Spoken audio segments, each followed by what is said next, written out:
빌립보서 1장 복음에 합당한 삶이라는 제목으로 말씀 전하겠습니다. 본문에서 바울이 나타나고 있습니다. 무엇인가 바울은 사역하게 됩니다. 그러나 사역 중에 방해가 있게 됩니다. 어떠하느냐, 바울은 사역 중에 감옥에 갇히게 되고 고생하게 됩니다. 매일의 삶이 어둡고 힘이 들게 됩니다. 이에 대하여서 바울은 자신의 사정을 감추거나 숨기지 아니하게 됩니다. 오히려 편지로서 글을 써서 교회에 알리게 됩니다. 이것이 무엇인가? 이것은 남의 일이 아니라는 것입니다. 오히려 곧 내 일이 될 수 있습니다. 다시 말해 바울만 이러한 어려움을 겪을 것은 아닙니다. 오히려 교인 중 누군가는 이러한 일을 겪을 수도 있습니다. 이러한 상황에 처하게 되면 사람들은 무서워하게 됩니다. 그리고 겁이 난다라는 것을 감출 수가 없습니다. 그럼에도 교인들은 시련을 피하지 않습니다. 오히려 교인은 복음으로 인한 고난까지도 각오하며 하나님을 섬겨야 될 것입니다. 특별히 무엇할 것인가? 미리 준비해야 될 것입니다. 그래야 고난이 닥쳤을 때에 대처하게 됩니다. 그런데 누군가는 알고는 있지만 준비하지 아니하게 됩니다. 그래서 그는 막상 일이 터졌을 때에 과연 내가 무엇을 해야 될지 모르게 됩니다. 이게 누구인가? 바로 예수님의 제자들이었습니다. 그들은 어떠하느냐? 예수님께서는 이미 순환을 예고하시게 됩니다. 그것도 한두 번이 아니라 3번에 걸쳐서 강조하시게 됩니다. 그러면서 예수님은 제자들을 향하여서 자신을 따를 것을 강력하게 촉구하시게 됩니다. 그런데 제자들은 알고는 있지만 준비되어 있지 아니하게 됩니다. 그러다가 막상 고난이 닥치지 어떠하느냐? 제자들은 우왕좌왕하게 됩니다. 어느 누구도 제대로 대처하지 못합니다. 특별히 베드로를 살피면 어떠하느냐? 베드로는 신앙을 고백하였지만 오히려 세상 가운데 신앙을 부인하게 됩니다. 이거 역시도 한두 번이 아니라 3번에 걸쳐서 자신의 신앙에 대하여서 외면하는 것을 스스로 드러내게 됩니다. 그러면서 베드로가 보여주는 모습은 폭풍 가운데 속에서도 담대함으로 주님 앞에 나아가기를 소원하였지만 막장 십자가 앞에서는 그저 떨며 두려워하며 도망가게 급박하게 됩니다. 이처럼 신앙 여정 가운데 선택이라는 것은 2가지 중에 하나가 되어지게 됩니다. 무엇인가 주님을 따르든지 또는 주님을 거부하든지 한 가지를 선택해야 될 것입니다. 그리고 중간이라는 것은 없습니다. 교인이 반드시 결단해야 될 것인데 이와 관련하여서 누가 나 대신 해결해 줄 수가 없습니다. 그러한 중에 하나님께서는 무엇 하시느냐? 하나님께서는 기다리시고 또한 우리의 마음을 조용히 두들기시게 됩니다. 우리가 무엇할 것인가? 우리는 마음을 열어야 될 것입니다. 그리고 우리는 우리 가운데 임하신 주님과 더불어 교제해야 될 것입니다. 그러면 우리가 더 이상 걱정하지 않습니다. 오히려 우리는 하나님과 함께하는 기쁨을 누리게 됩니다. 우리는 하나님 앞에서 무조건적으로 굴복합니다. 이것이 곧 믿음이고 신앙의 행위로서 나타나게 됩니다. 그리고 이것은 곧 복종의 행위로서 세상 가운데 공포되어지게 됩니다. 내가 누구를 섬기는가? 나는 하나님만을 섬긴다. 이와 관련하여서 우리는 주저하지 않습니다. 무엇하느냐? 2가지를 행해야 될 것입니다. 바로 우리는 악을 버리고 또한 선하신 하나님을 따라가야 될 것입니다. 그리고 이에 대하여서 우리는 미루거나 후회하지 않습니다. 베드로도 후에 고인들에게 고백하기를 뭐라고 하느냐? 베드로는 자신의 지난날의 결정에 대하여서 숨기지 아니하고 나타내게 됩니다. 그러면서 지난날의 결정에 대하여서 그 잘못을 반복하지 아니하고자 하게 됩니다. 오히려 교인들을 향하여서 지금 준비하고 결정할 것을 촉구하게 되는데 뭐라고 하느냐? 만일 그리스도인으로서 고난을 받으면 부끄러워하지 말라라고 강하게 외칩니다. 그러면서 베드로는 도리어 그 이름으로 하나님에게 영광을 돌리라라고 이야기하게 됩니다. 우리는 성경을 따라서 올바로 결정합니다. 우리는 하나님을 속이지 않습니다. 열매를 보게 되면 결국에 그 나무가 어떠한지를 알 수 있습니다. 이처럼 우리는 우리의 일상을 통하여서 내가 누구인지를 나타냅니다. 나의 신앙 고백이 녹아든 삶을 통하여서 하나님을 증거해야 될 것입니다. 특별히 우리는 하나님 앞에서 정직합니다. 우리는 시대에 합류하지 않습니다. 오히려 우리는 진리를 따라갑니다. 그러면 하나님께서 우리의 일상에 대하여서 기뻐하시게 됩니다. 사무엘상에 보게 되면 하나님이 너희를 자기 백성으로 삼으신 것을 기뻐하셨으므로 하나님이 그 크신 이름을 위하여서라도 자기 백성을 버리지 아니할 것이라고 알리고 있습니다. 우리는 하나님을 신뢰하고 나를 믿고 인정하시는 그 하나님을 인격적으로 의탁해야 될 것입니다. 본문에서 두 가지로 봅니다. 첫째로 우리는 하나님과 연합합니다. 본문에서는 도움을 표현하고 있습니다. 무엇인가? 어려운 중에 교회가 도와줍니다. 교회, 신앙 공동체는 외면하거나 모른 척하지 않습니다. 따라서 바울은 비록 감옥 가운데 있을지라도 혼자가 아닙니다. 오히려 바울은 보이지 않는 그 현장 가운데 교인들과 함께합니다. 그러면서 교인들과 함께 시련을 견디고 이겨냅니다. 신자는 이처럼 사역에서 헌신합니다. 전도서에 보게 되면 한 사람이면 패하거니와 두 사람이면 능히 말쏠 수 있나니 삼겹줄은 쉽게 끊어지지 아니한다라고 알리고 있습니다. 우리가 협력할 때의 그 목적이라는 것은 분명합니다. 무엇인가 우리는 사명을 위하게 됩니다. 우리가 하나가 되어서 사명을 감당하게 되면 이로써 하나님께서는 기뻐하시게 됩니다. 따라서 우리는 함께 수고하고 함께 성장해 나아가게 됩니다. 참고로 빌립보 교회가 어떠하느냐? 빌립보 교회는 넉넉한 교회가 아닙니다. 그들은 연약한 교회로서 세워지게 됩니다. 사도행전 16장에 보게 되면 바울이 2차 선교 여행을 떠나게 됩니다.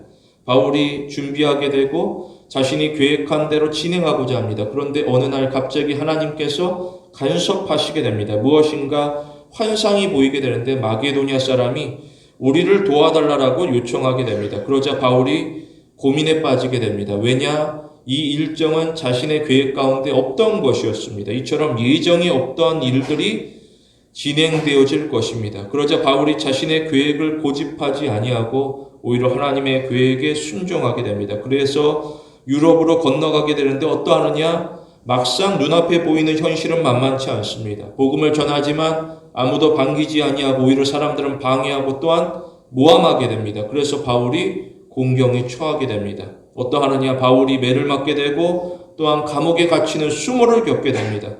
이러한 중에 사람은 억울하게 됩니다. 내가 하나님을 따르고 말씀 가운데 순종하였지만 눈앞의 현실은 너무나도 참담합니다. 그래서 사람이 낙심하게 됩니다. 그러한 중에서도 바울은 사역을 이어가게 됩니다. 그러자 그 안에서 변화가 일어나게 되는데 어떠하느냐? 믿는 자가 세워지게 됩니다. 그리고 교회가 설립되어지게 됩니다. 이것이 바로 본문의 곧 빌립보 교회입니다. 이처럼 바울과 빌립보 교회는 서로 간에 특별한 존재가 되어지게 됩니다. 우리가 사역에 있어서 현실의 위험과 마주할 수 있다는 것을 기억해야 될 것입니다. 신앙 여정에서 쉬운 길이라는 것은 없습니다.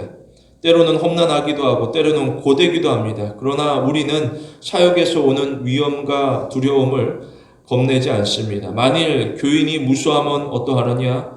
그래서 교인이 신앙을 저버리게 되면 그때의 대적은 크게 즐거워하게 됩니다. 그리고 대적은 비웃으며 그리고 그 즉시 그 곁을 떠나가게 됩니다. 이제 더 이상 대적은 그 사람을 신경 쓰지 않습니다. 그 사람은 언제나 무슨 일만 있으면 주님으로부터 떠나가기에 급급한 자라는 것을 확신하게 됩니다. 그래서 아무것도 신경 쓰지 아니하고 떠나가게 됩니다. 그러면 교인이 대적이 떠나갔다라고 해서 안전한 것인가? 그렇지 않습니다. 오히려 이것은 매우 위험한 일이 되어지게 됩니다. 오히려 교인은 정신을 차려야 될 것입니다. 이처럼 우리가 거룩한 전쟁을 임하게 되는데 거룩한 전쟁에 대하여서 피해서는 안 될 것입니다. 우리는 전신갑주를 입어야 될 것이고 또한 대적과 맞서 싸울 것도 결심해야 될 것입니다. 에베소서에 보게 되면 너희는 하나님의 전신갑주를 입으라라고 알리고 있습니다. 우리의 싸움은 우리의 능력으로 해결되지 않습니다. 오직 하나님의 능력으로 감당할 수 있습니다. 이어서 성경은 이는 악한 날에 너희가 능히 싸우고 모든 일을 행한 후에 서기 위함이라고 알리고 있습니다.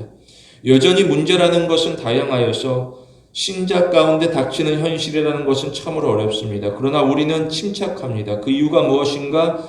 하나님이 전능하시기 때문입니다. 다시 말해 내가 뛰어나서가 아니라 오히려 위대하신 하나님께서 우리의 모든 상황을 주관하신다라는 확신을 가지게 됩니다. 따라서 우리는 쉽게 겁내지 않습니다. 오히려 우리는 사역에 있어 성실한 태도를 유지하게 됩니다.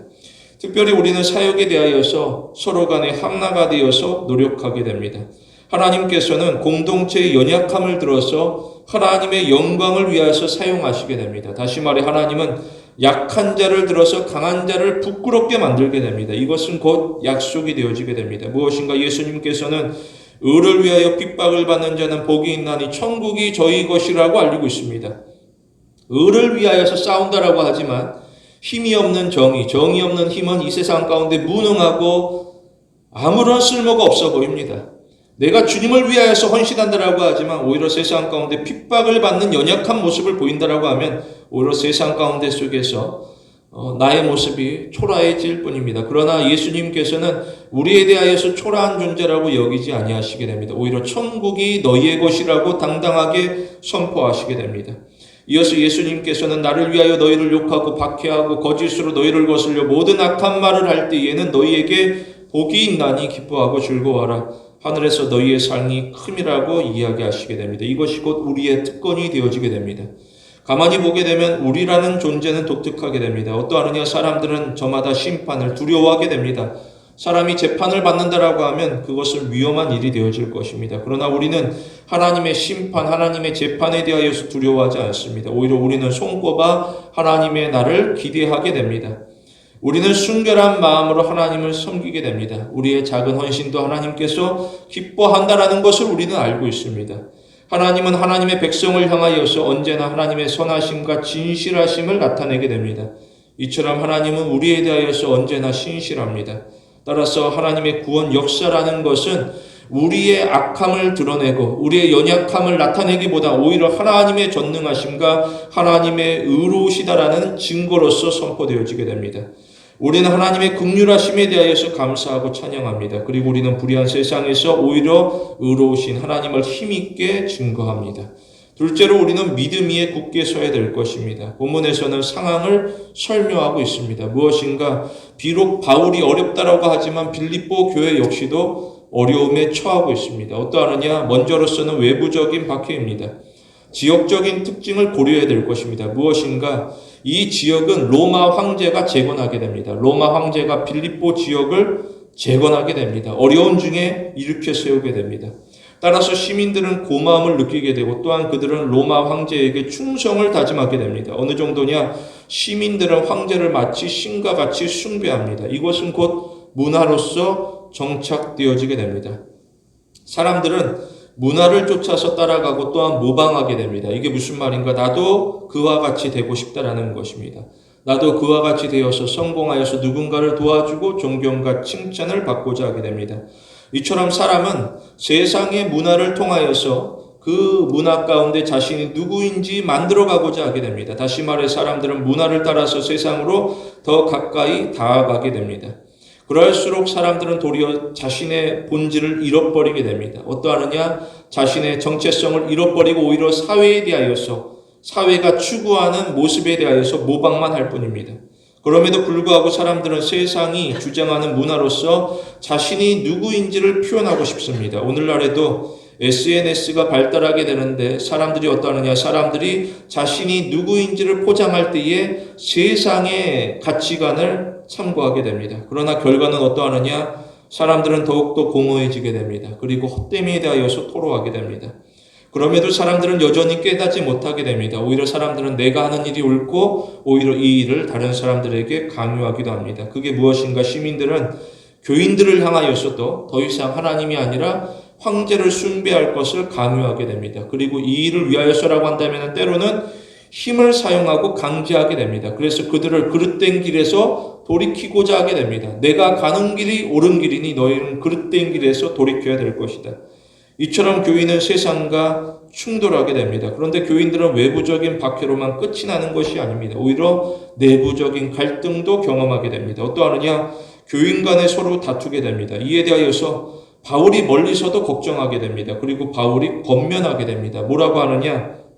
빌립보서 2장에서 바울은 마음을 같이하여 같은 사랑을 가지고 뜻을 합하여 한 마음을 품어서 아무 일에든지 다툼이나 허용으로 하지 말고 오직 겸손한 마음으로 각각 자기보다 다른 사람을 낮게 여기라라고 말하게 됩니다.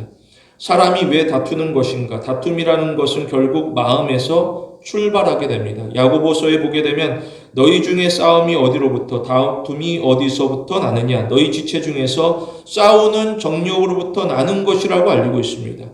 신앙 공동체 안에서 때로는 마음에서부터 다툼이 시작되어지게 됩니다. 그리고 다툼이라는 것은 해롭게 됩니다. 서로 간에 비극이 되어지게 되는데 상처를 받게 되고 누군가는 아파하게 됩니다. 상처를 주는 사람도 상처를 받는 사람도 모두가 다 신음하게 됩니다. 이것은 비단 개인의 문제가 아니라 공동체의 문제로서 발전하게 됩니다. 그러면서 아무리 신앙 공동체라고 하지만 흩어지게 되고 또 때로는 무너지게 됩니다. 그럼에도 불구하고 다툼이라는 것은 쉽게 중단되지 않습니다. 오히려 더 크게 확장되어지게 됩니다. 그래서 관계는 더욱더 파괴되어지게 됩니다. 우리는 세상에서 구별되어지게 됩니다. 무엇인가 우리는 자신을 위하지 않습니다. 때로는 나를 희생해서 하나님을 높여야 될 때가 오기도 합니다. 우리는 하나님을 먼저로서 섬기는 자입니다. 그러면서 우리는 하나님과 동행하게 되고 또 나아가 하나님의 결정을 따르게 됩니다. 이에 대하여서 우리는 어떠한 일을 겪든지 하나님을 원망해서는 안 됩니다. 오히려 우리는 하나님에게 감사하게 됩니다. 왜냐? 하나님께서 우리의 최후의 결과를 책임지시기 때문입니다. 우리는 언제나 하나님의 부르심을 자랑스럽게 여깁니다. 사람들은 우리를 은밀하게 지켜봅니다. 그리고 숨죽이고 관찰하게 됩니다. 과연 저 사람들은 누구인가? 우리는 세상 가운데 내가 누구인지를 증명할 필요가 있습니다. 특별히 시련을 통하여서 우리를 나타내야 될 것입니다. 교인이 시련 가운데 진심이 드러나게 됩니다. 언제나 성경에서 수많은 사람들 가운데 시련을 통하여서 그들의 본 모습이 드러나게 됩니다. 우리가 무엇할 것인가? 우리는 시련 가운데 속에서도 하나님의 말씀에 닷을 내리고 하나님의 의에 대하여서 고정해야 될 것입니다. 이처럼 우리는 시련 중에서도 담대합니다. 다시 말해 우리는 누가 보든지 안 보든지 하나님께서 나를 건져주실 것을 의지해야 될 것입니다. 그렇다고 하면 우리는 어떠한 상황에 처하든지 흔들리지 않습니다. 오히려 우리는 믿음 위에 굳건하게 서 있을 수 있습니다. 다니엘을 살펴보면 어떠하느냐? 다니엘은 고립되어지게 됩니다. 세상 모든 사람들이 다니엘을 압박하게 됩니다. 그가 처한 상황은 너무나도 안 좋습니다. 그럼에도 다니엘은 나 혼자라고 하지만 이 땅 가운데 신앙을 끝까지 지키고자 하게 됩니다. 유의할 것은 인생의 처음부터 끝까지 그는 일관되었다라는 것입니다. 나라가 바뀌고 시대가 변하였지만 여전히 위험은 다양하고 때로는 공포로 몰아가게 됩니다. 그러나 다니엘은 신앙에 대해서만큼은 확고하게 됩니다. 어느 정도냐? 그의 신앙에 대해서 도리어 세상이 다급하게 됩니다. 대적들이 다니엘을 해하고자 하지만 아무런 흠이나 허물을 발견하지 못합니다. 그래서 끝내 대적들은 다니엘의 신앙을 문제로 삼게 됩니다.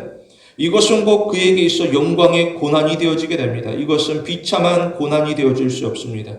우리는 삶의 방식이 명확하게 됩니다. 무엇인가? 하나님께서는 합당하게 지시하셨고 따라서 우리는 성실하게 복종합니다. 우리는 신앙에 대하여서 다른 사람의 동의를 구하지 않습니다. 하나님이 어떠하느냐? 하나님은 우리의 외면만 보지 않습니다. 오히려 하나님은 우리의 내면을 살핍니다. 다시 말해 세상 사람들은 몰라줘도 우리의 진심에 대하여서 하나님께서는 알아주시게 됩니다. 우리는 외부적인 박해나 내부적인 갈등에 대하여서 두려워하지 않습니다. 이 역시도 삶의 일부에 해당되어지게 됩니다. 우리는 삶의 목표가 문제 해결로서 그치지 않습니다. 오히려 우리는 삶의 목표가 성숙한 신앙까지 나아가야 될 것입니다. 그래서 바울은 교인들을 향하여서 기뻐하라라고 강조하고 있습니다. 이게 과연 무슨 말인가? 우리는 기쁨을 통하여서 우리의 믿음이 얼마나 깊은지를 나타내게 됩니다. 따라서 우리는 어려운 일을 당하더라도 불평이 아니라 하나님과 함께하는 기쁨을 드러내야 될 것입니다. 이를 위하여서 우리가 할 일이 있습니다. 그게 무엇인가? 우리는 자신을 비웁니다. 그리고 우리는 하나님의 마음을 품어야 될 것입니다. 그러면 주님이 주시는 기쁨으로 우리는 회복되어지게 됩니다. 우리는 세상 가운데 하나님을 향한 사랑을 끊임없이 고백해야 될 것입니다. 우리 모두 하나님이 나를 지켜주실 것을 확신하는 성도가 되길 원합니다. 본문에서는 세상이 나를 바라보는 시선을 나타내고 있습니다. 무엇인가? 바울은 죄인으로서 감옥에 갇히게 됩니다. 모두가 손가락질합니다. 그리고 세상 가운데 교인 역시도 부정한 자로 취급되어지게 됩니다. 그들의 모습이라는 것은 서로 다투고 분열하게 됩니다. 사람들이 바라볼 때에 그들은 그릇된 길로 가게 되고 또한 그 안에서도 여전히 분쟁하고 있습니다. 따라서 사람들은 그들을 더 이상 가까이 하고 싶지 아니하게 됩니다. 그러나 하나님께서는 독특하게 됩니다. 무엇인가? 하나님께서는 그들을 유독 의롭다라고 표현하시게 됩니다. 이에 대하여서 세상이 의문을 가지게 됩니다. 무엇인가? 왜 하나님께서 이렇게 하시느냐입니다. 어떻게 하나님께서 이렇게 할 수 있느냐? 사람들이 보기에 그저 바울이나 교인들은 특별하지 아니하게 됩니다. 오히려 그들 역시 부패한 존재로서 나와 크게 다르지 아니하고 또 때에 따라서는 나보다 못해 보이기도 하게 됩니다. 그러나 하나님께서는 바울과 교인을 특별하게 여기시게 됩니다. 어느 정도냐? 하나님께서는 바울과 교인에 대하여서 의로운 백성이라고 인정하시게 됩니다. 이에 대하여서 세상 누구도 이해가 되지 아니하고 받아들이지 아니한다라고 할지라도 하나님께서는 선언하시게 됩니다. 이처럼 우리는 하나님의 은혜 아래에서 살아가게 됩니다. 하나님께서는 우리를 거룩한 백성으로 높이시게 됩니다. 따라서 우리는 교만할 수가 없습니다. 오히려 우리는 감사하게 됩니다. 그리고 우리는 하나님에게 정직합니다. 무엇인가 우리는 자신의 연약함을 인정해야 될 것이고 또 나아가 우리는 하나님의 사랑을 노래해야 될 것입니다. 특별히 우리는 자신의 의를 호소하지 않습니다. 내가 주님을 위하여서 무엇을 했다기보다는 오히려 주님께서 나를 위하여서 하신 일에 대하여서 우리가 더 깊이 묵상할 필요가 있습니다. 그러면서 우리는 하나님의 긍휼에 전적으로 의지하게 됩니다. 그 누구도 하나님 앞에서 감히 서 있을 수가 없습니다. 그러나 하나님께서는 우리를 초대하시고 우리를 기다리시게 됩니다. 따라서 우리는 하나님에게 전심으로 달려가야 될 것이고 또한 하나님을 영원토록 경외해야 될 것입니다. 우리가 기억해야 될 것은 사하심은 주께 있다라는 것입니다. 우리가 우리 자신을 용서할 수 없을지라도 하나님께서는 우리를 용서하시고 우리를 하나님의 자녀로 삼으시게 됩니다.